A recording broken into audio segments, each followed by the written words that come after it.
교회를 회복합시다, 공동체를 회복합시다 라는 말씀으로 이 시간 말씀 같이 나누도록 하겠습니다. 성도님들 앞뒤 좌우로 인사하겠습니다. 사랑하고 축복합니다. 같이 말씀 나누도록 하겠습니다.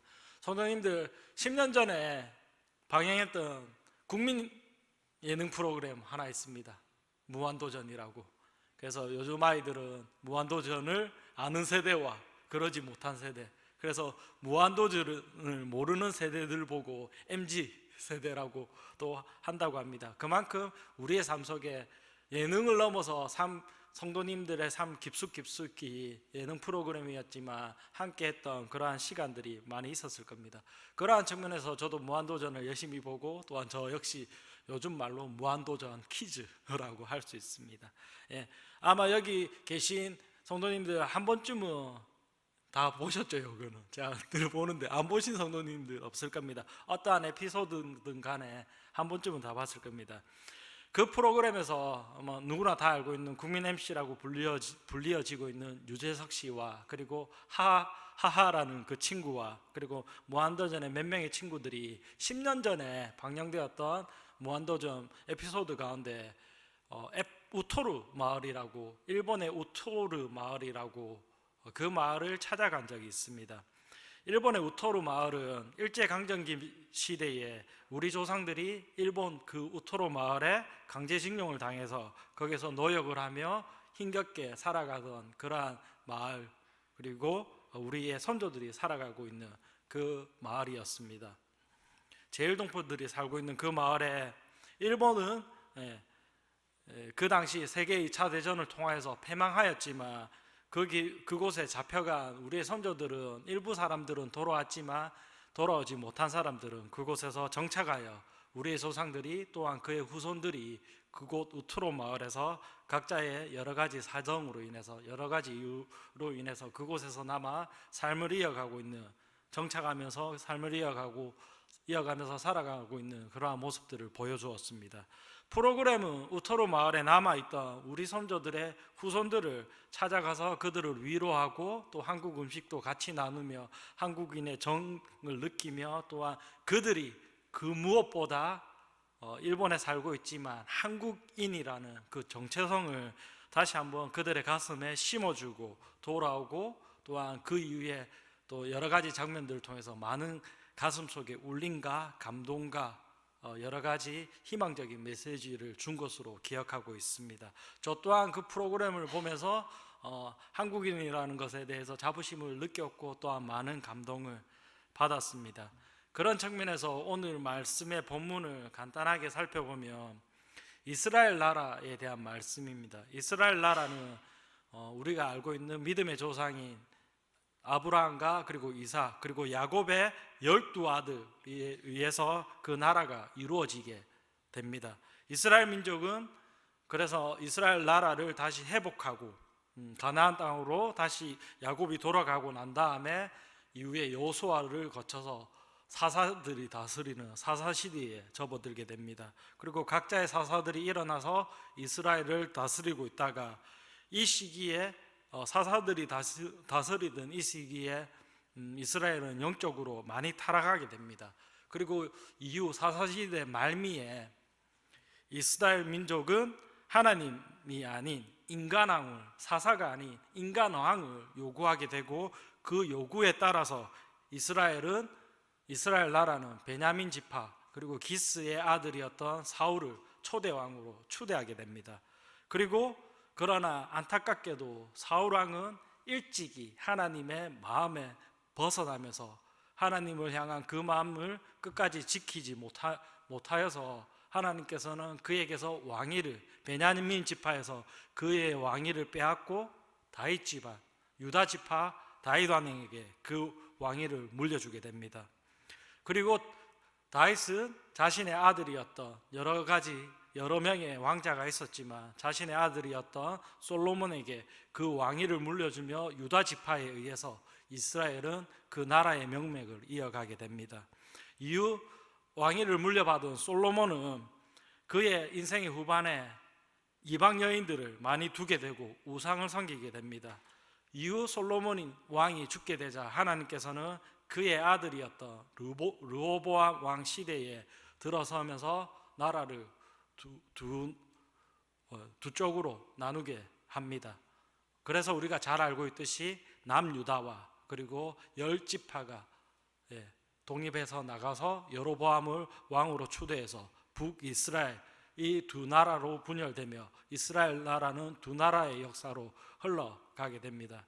그리고 약 400년이 흐른 뒤 북이스라엘은 아수르라는 나라에 의해서 멸망하게 되고 남유다는 바벨론에 의해서 멸망하게 됩니다. 이후 남유다 백성들은 BC 예수님이 오시기 전 605년 그리고 597년 그리고 마지막으로 시드기야 왕과 함께 586년도에 세 차례에 걸쳐서 바벨론 제국의 포로로 잡혀가게 됩니다. 이 시기에 바벨론 포로로 함께 잡혀갔던 성경의 인물들이 우리가 이제 흔히 알고 있는 다니엘과 그리고 에스겔 그리고 그러한 사람들이 있습니다.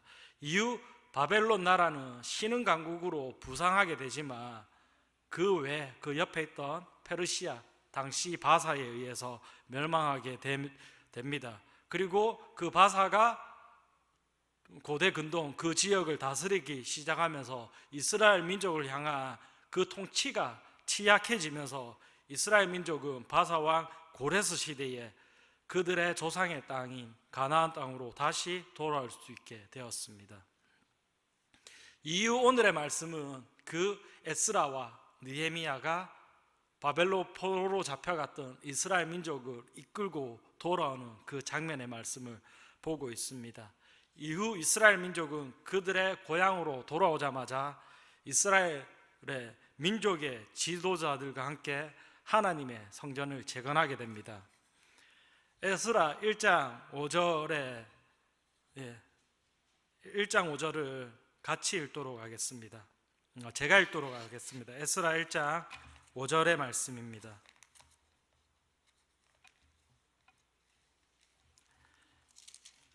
(1장 5절의) 말씀을 보면 이에 유다와 베냐민 족장들과 제사장들과 레위 사람들과 그 마음이 하나님께 감동을 받고 올라가서 예루살렘의 여호와의 성전을 건축하고자 하니 하는 자가 다 일어나니 라는 말씀이 있습니다. 즉 이스라엘 민족은 그들의 지도자들이 예루살렘으로 돌아오자마자 맨 처음에 하는 일이 하나님의 성전을 건축하고 있다는 것입니다. 즉 이들의 마음에 하나님의 성전을 먼저 재건하고자 하는 그 감동들이 있었던 것은 아마 그들이 포로로 잡혀 있었던 그 70년 동안 바벨론 포로로 잡혀 있던 그 70년 동안 하나님의 예배하지 못한 각자의 마음에 예배하지 못한 그러한 마음들이 각자의 마음에 하나님을 향한 예배를 회복하고자 하는 그러한 마음들이 있었을 것입니다. 즉 그들의 마음속에는 하나님을 향한 예배를 향한 예배 회복을 위한 갈급한 마음들이 있었다라는 것입니다. 그렇기에 그들은 먼저 자신들의 삶의 터전을 재건하는 것이 아니라 회복하는 것이 아니라 하나님의 성전을 먼저 재건하고자 했던 것으로 보여집니다. 그럼 누가 먼저 재건하였을까요? 성전의 재건은 오늘 성경에 나와 있는 대로 하나님께 1장 5절을 읽은 대로 하나님께 감동을 받은 유다 지파와 그리고 베냐민 지파 그리고 제사장 지파였던 레위 지파 사람들의 주도로 이루어지고 있습니다. 그러면 왜 이들이 먼저 성전 재건에 앞장을 섰을까요? 쉽게 말해서 하나님의 성전의 의미에 대해 유다 지파와 베냐민 지파 그리고 레위 지파는 그 성전의 의미를 알고 있었습니다. 유다 지파는 제가 앞서 말한 대로 다윗 왕을 비롯해서 아브라함과 이삭과 야곱 그리고 유다로 이어지는 이스라엘의 정통성을 지니고 있던 장자 지파였습니다. 그리고 다윗 왕을 솔로몬 왕을 배출했던 지파입니다. 그리고 제사장 계열인 모세와 아론의 후손이었던 레위 지파 사람들이 먼저 일어나는 것입니다. 즉 하나님의 성전의 의미를 아는 이들이 먼저 일어납니다. 그리고 유다 지파 안에 땅 분배를 온전히 받지 못했던 그 베냐민 지파가 속해 있었던 것입니다. 그렇기 때문에 유다 지파, 베냐민 지파, 그리고 레위 지파가 하나님의 성전의 의미를 먼저 알고 있었던 이들이 일어났다라는 것입니다. 즉 특히 레위 지파 사람들은 그들의 조상이었던 모세와 아론에 의해 인도하에 맨 먼저 가나안 땅을 정복하고 그리고 그 땅에 성막을 짓고 예배를 담당했던 그러한 지파입니다. 그러나 이 레위 지파는 이스라엘 민족이 바벨론 포로로 잡혀 있는 동안 70년 동안 하나님께 예배를 드리지 못했습니다. 그렇기에 레위 지파 사람들은 하나님께 예배 드리는 것이 갈급했을 것이며 그 누구보다 성전의 의미 그리고 예배의 의미를 알고 있다라는 것입니다. 그런 측면에서 신명기 12장에서 보면 중앙 성소 사상이라는 게 있습니다. 즉 장막을 어디에 두고 그리고 하나님께서 그 지정한 장소에 중앙 성소 사상은 하나님께서 지정한 곳에서 예배를 드리라는 그 명령을 지켰으며 레위 지파가 이 명령에 수행했던 지파였다라는 것입니다. 그리고 이스라엘 예루살렘 성전은 다윗 왕을 통해서 그 성전 건축에 대한 계획들이 이루어졌으며 솔로몬 왕 시절에 그 성전이 건축되었습니다. 그러나 이스라엘 나라는 분열하게 되었고 멸망하게 되면서 성전은 파괴되고 훼손되고 해파되는 그런 비극적인 역사를 맞이하게 됩니다. 이후 이스라엘 민족은 70년 동안 더 이상 하나님께 예배를 드릴 수 없게 됩니다. 그래서 성경학자들은 바벨론 포로로 잡혀가 있는 70년 동안 그 땅에 희년이 없었기에 땅에 안식년이 없었기 때문에 그 70년을 계산해서 7년 동안 파종하지 않은 안식년을 지키지 않은 그 시기로 490년의 시간 동안 70년을 쉬어야 하기 때문에 하나님께서 70년 동안 바벨론 포로로 잡아갔다라는 그러한 말씀들을 그러한 주장들을 하는 많은 성경학자들도 신학자들도 있습니다. 그럼 어떤 사람들이 앞장서서 무너진 성전을 재건했을까요? 오늘 성경 말씀 2장 2절에서 보면 당시 이스라엘 지도자였던 스룹바벨 그리고 예수와 느헤미야 등이 나옵니다. 그럼 이들은 누구일까요? 제가 몇 명 좀 살펴봤습니다. 먼저 스룹바벨은 세스바살이라고도 불리어지며 남유다 마지막 시대 중에 한 명의 왕이었던 요야긴의 손자입니다. 그렇기에 포로기한 후 성전과 성곽을 재건하는 일에 주도적인 역할을 합니다. 가장 앞선 지도자라고 말할 수 있습니다.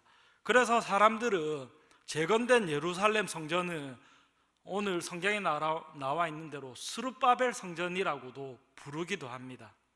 그리고 예수와 역시 레위 지파 대제사장이었던 요사닥의 아들입니다. 아들로서 포로기한 후에 이스라엘 제사장직을 수행하면서 스룹바벨과 함께 성전을 재건합니다. 즉 왕족과 대제사장의 자손들이 유다 지파의 자손과 레위 지파의 그 정통성을 잇는 그 자손이 그 지도자들이 성전을 먼저 재건하고 있다라는 것입니다. 그리고 느헤미야 역시 우리가 성경을 통해서 잘 알고 있는 대로 구약 성경 느헤미야의 저자이며 앞서 말한 대로 두 사람과 함께 예루살렘 성전을 재건하는 데 앞장서고 있다라는 것입니다. 이후 3절의 말씀부터는 쭉 나와서 제가 5절까지 끊었는데요, 포로기한 자들의 명단이 나오고 있습니다. 제가 오늘 그 뒤에 6절부터는 읽지는 않았지만 3절 말씀에서 보면 바로스 자손부터 해서 포로기한의 숫자가 6절부터 해서도 계속 나오고 있습니다.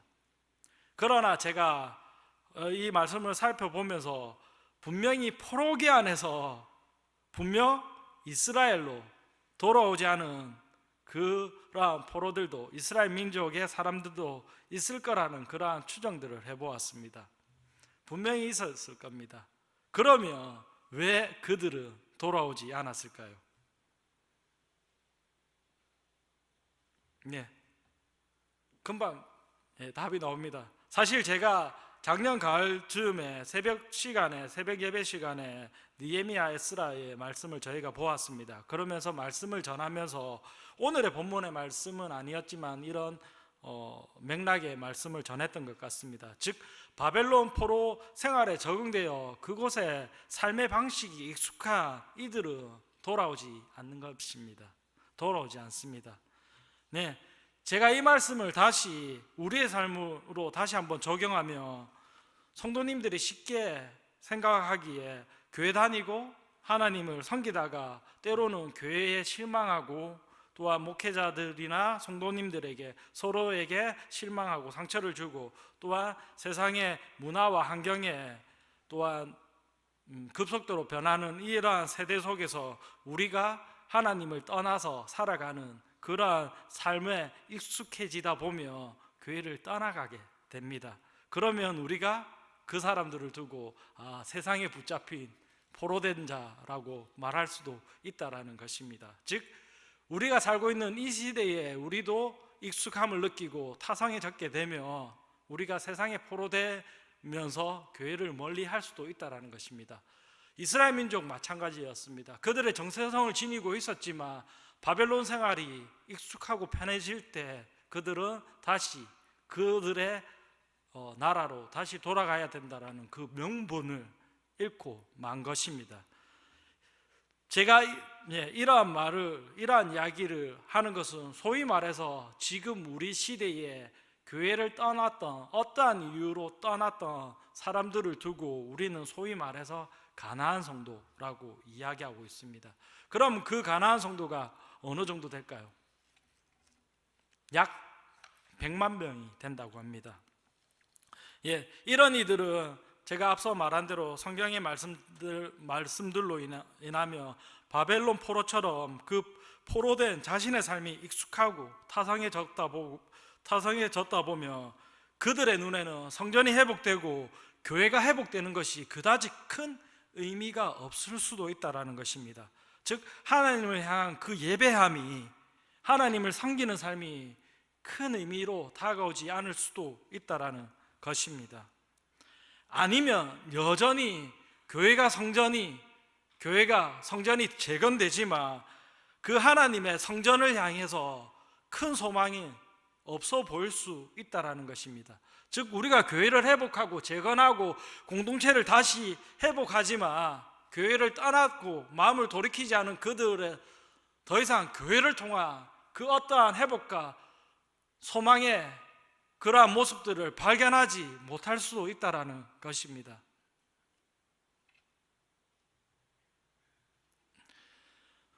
그런 측면에서 남아있는 자들이 교회 성전의 의미를, 공동체의 의미를 아는 사람들이 먼저 돌아와 교회와 성도들이 다시 한번 힘을 모아서 공동체를 회복하고 성전을 재건하려고 할라치며 우리의 공동체 안에서도 꼭 이런 사람들이 있습니다. 어떤 사람들?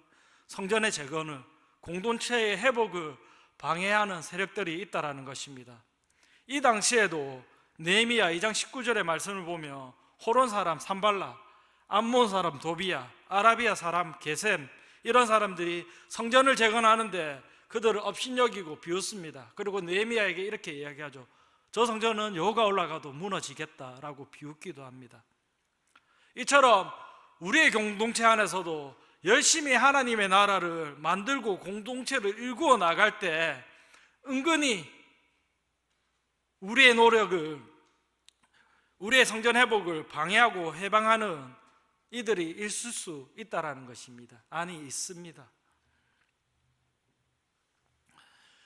그러한 측면에서 우리는 우리의 일들을 더욱더 열심히, 우리의 소명들을 오늘도 잘 감당해야 될 것입니다.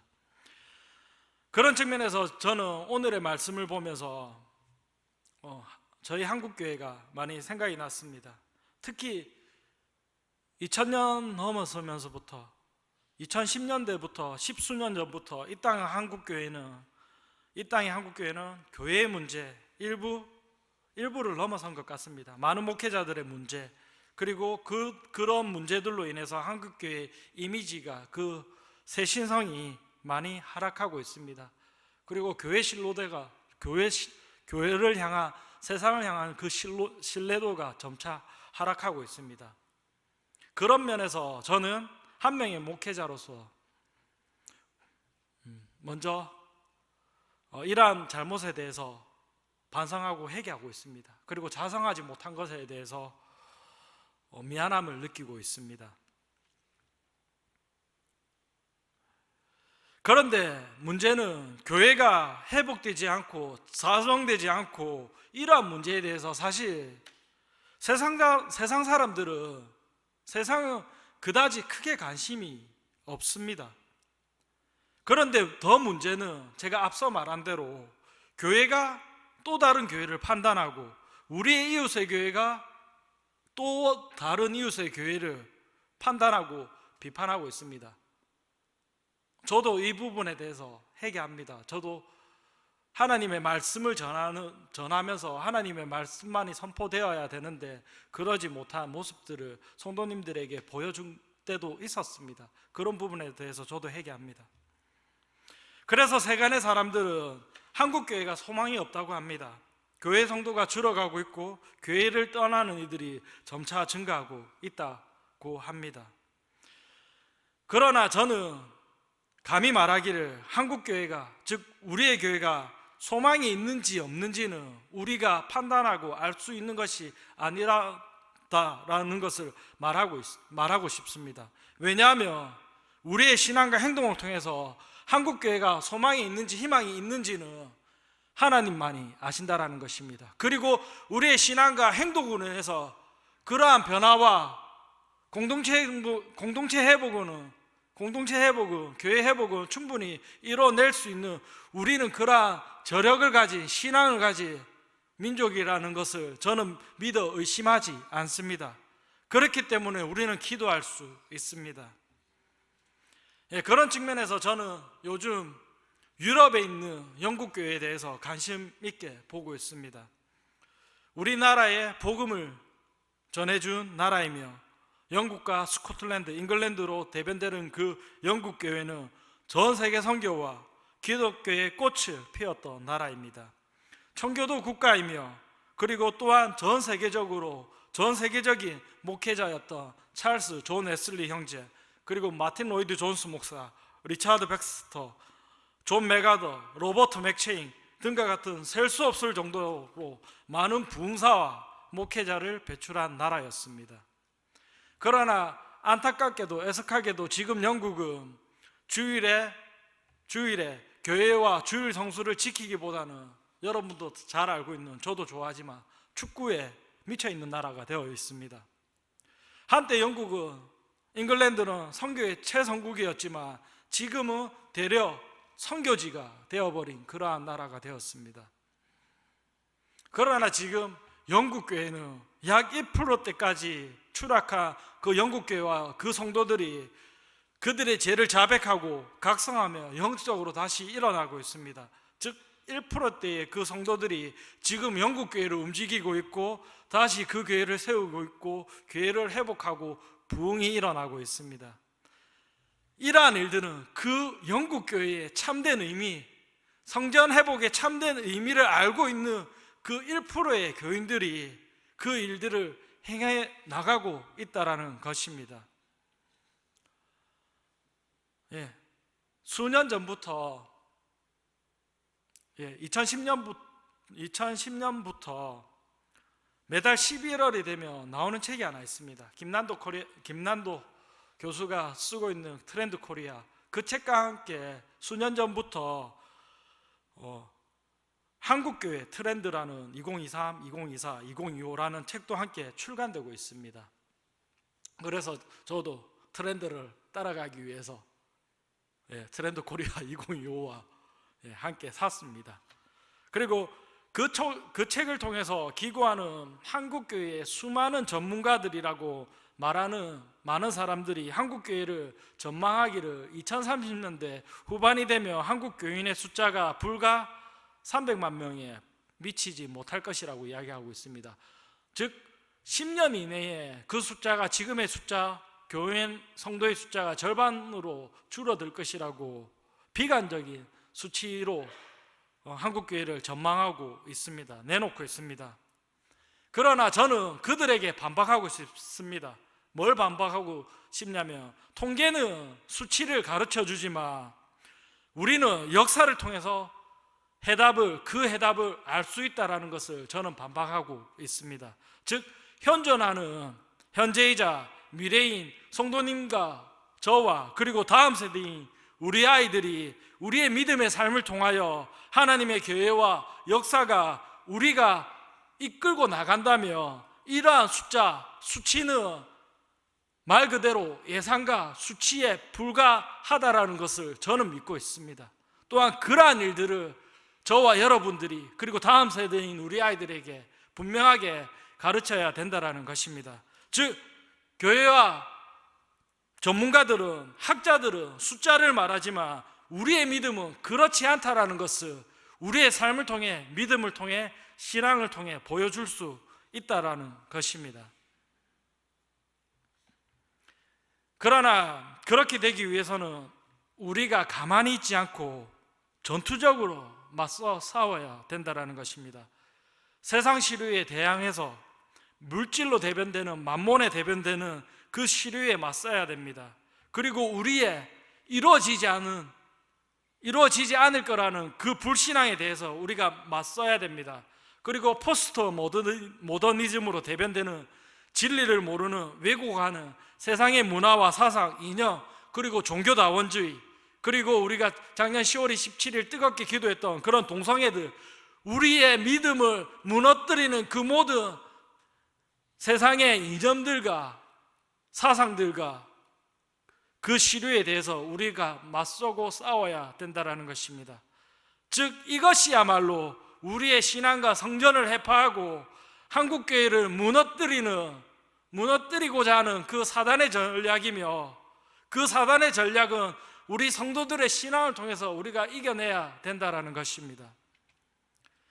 제가 말씀으로는 이렇게 선포하지만 사실 쉽지 않습니다.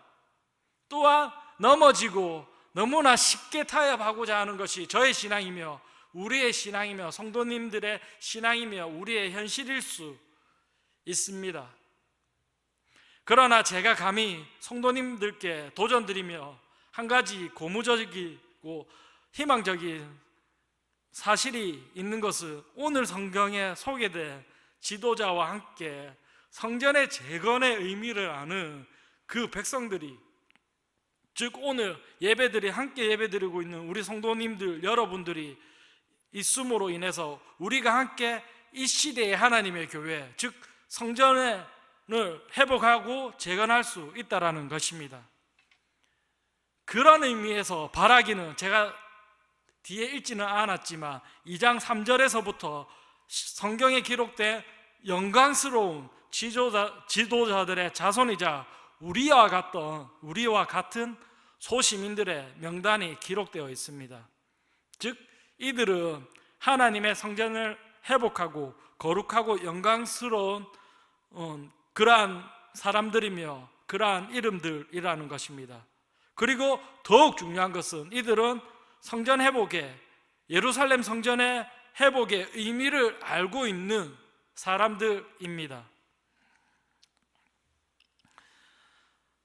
사랑하는 로덴교회 성도 여러분, 저는 가끔씩 담임 목사님을 통해서 목사님께서 로덴교회에 부임했던 초창기의 이야기를 듣곤 합니다. 담임 목사님께서 2015년도 그리고 16년도 그 시기에 새로이 부임하셔서 여기 같이 계셨던 성도님들 계실 겁니다. 부임하면서 목사님이 말씀하시기를, 목사님께서 부임하면서 그 어떤 행사나 모임보다 예배에 집중했다라는 말씀들을 하시곤 합니다. 물론 지금도 저희 교회는 예배에 집중하고 있습니다. 그런 의미에서 저는 오늘 기록된 성경의 인물들과 같이 우리도 하나님의 성전을 회복하는 일에 동참하자라는 것입니다. 그것이 바로 예배의 회복이며 공동체의 회복이라는 것입니다. 이처럼 성전의 회복의 의미를 아는 사람들이 성전 회복하는 것에 그 일에 기쁨으로 참여할 수 있습니다.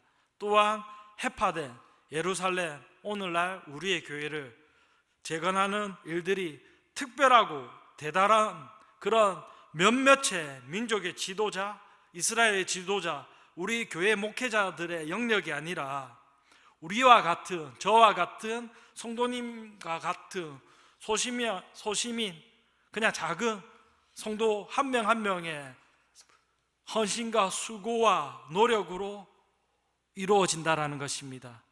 그러한 측면에서 오늘 성경에 기록되지 않았지만 많은 이들이 예루살렘 성전 재건을 위해서 소위 말해서 이름도 없이 빛도 없이 그 한 장의 벽돌을 날랐으며 한 장의 벽돌을 채웠으며 그 한 장의 벽돌을 채우며 성전을 일으켰다라는 것입니다.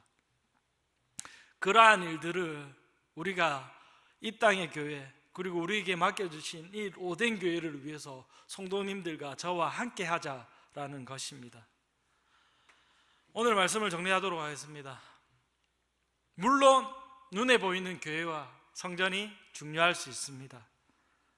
그러나 더욱 중요한 것은 많은 이들의 헌신과 수고 위에 그 재건된 성전에서 우리의 예배가, 그리고 하나님의 말씀이 회복이 있을 때 진정한 성전의 회복, 교회의 회복이 일어난다라는 것입니다. 이러한 일들을 위해서 우리 로덴교회 성도님들이 각자의 삶의 영역에서 이러한 일들을 행해 나갈 때 오늘 우리의 로덴교회가, 교회가 재건되며 성전이 회복되며 우리의 공동체가, 우리의 셀이 회복되는 놀라운 역사가 일어날 줄 믿습니다.